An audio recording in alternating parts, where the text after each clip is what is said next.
The IEP is the individual education plan put together for a child that may have a learning challenge.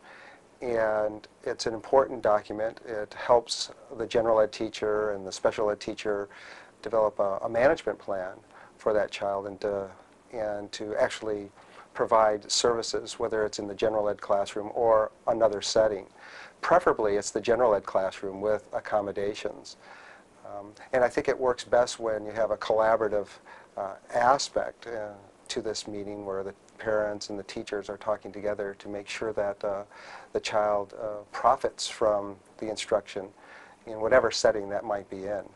When it doesn't work well is when the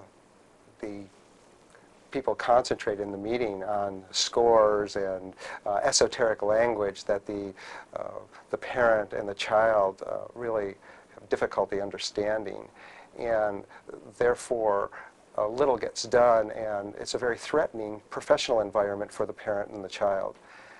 A good IEP is one that really involves the parent, involves the child, helps the parent and the child understand that the services that are going to be rendered to the child will really make a difference and really help them directly.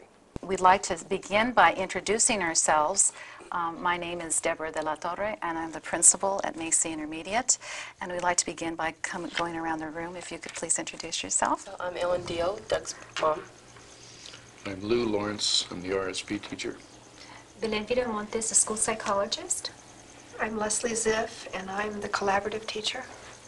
And I'm Carolyn Marquez. I'm the teacher that is referring Doug to this situation. And I'm Douglas Doon. Carol Zahner, speech and language specialist. Thank you for coming today. We'd like to begin by having Ms. Viramontes talk about the testing that she has done on Douglas. Just to capsulize, he shows visual processing deficits. He has equal strengths and weaknesses in the auditory area, and his sensory motor skills are age appropriate. Okay. Do you have any questions, Mrs. Dale, so far? No, I think she explained it rather well. Okay. Next, we'd like to have Mr. Lawrence explain the testing that he has done on Douglas. Just like Ms. Viramontes, Doug was quite easy to get a rapport with. He had several questions before we started about why we were going to do the test, and as we went through some of the tests, he questioned some of the questions in the test, which I thought was quite interesting. The first test I gave was the wide range achievement test, which tests 3 areas. And one is the reading area, recognition. The other is spelling, and the last one is math. As far as standard scores, he scored in the math area, he scored at a 64, and the spelling was a 64, and the reading was a 54. And I would like to add that these scores are representative of the work that Douglas does in class, that his math skills are higher, but he does have trouble with reading comprehension, as he said, went for the 60th percentile. I also want to concur with your results of Douglas and his pleasant attitude and his critical thinking. He has a very nice way with adults. He's very cooperative, and I'm sure that in the new placement that he'll do a good job because he has a very willing attitude, and I do appreciate that. A general ed teacher should bring a sample of the child's work, a portfolio of written work and reading fluency, maybe some time trials. I think she also should talk about the student's social interaction, his peer relationships. And I think that's imperative so that you have an understanding of the child's social emotional attitude and his relationship that he's established with not only the teacher but with other kids. I think that gives more of a profile of the child. So that's what I want a teacher to bring in. I want her to bring in the whole child, the whole life, an entire profile rather than just focusing in on the child's deficits. It's pretty easy to do that. It's not easy sometimes to give that committee an entire rounded perspective of that child.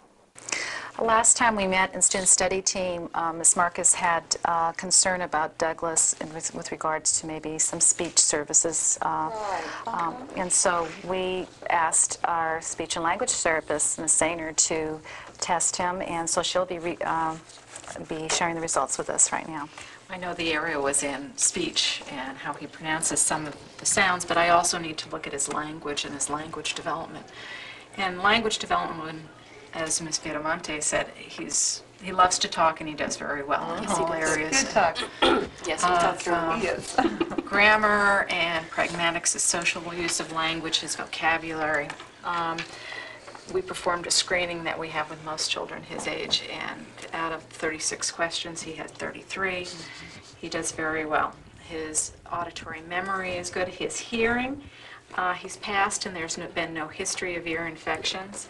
His discrimination task to hear the difference between sounds is within normal development.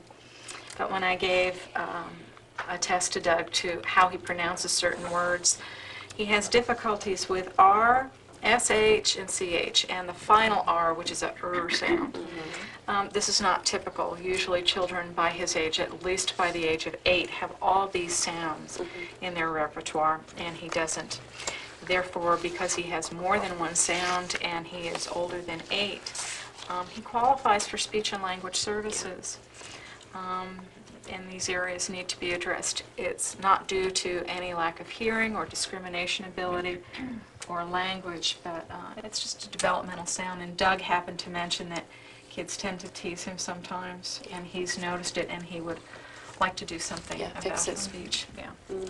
Now that we've discussed the testing results, we need to determine eligibility, so I'll let Ms. Viramontes explain what Douglas is eligible for.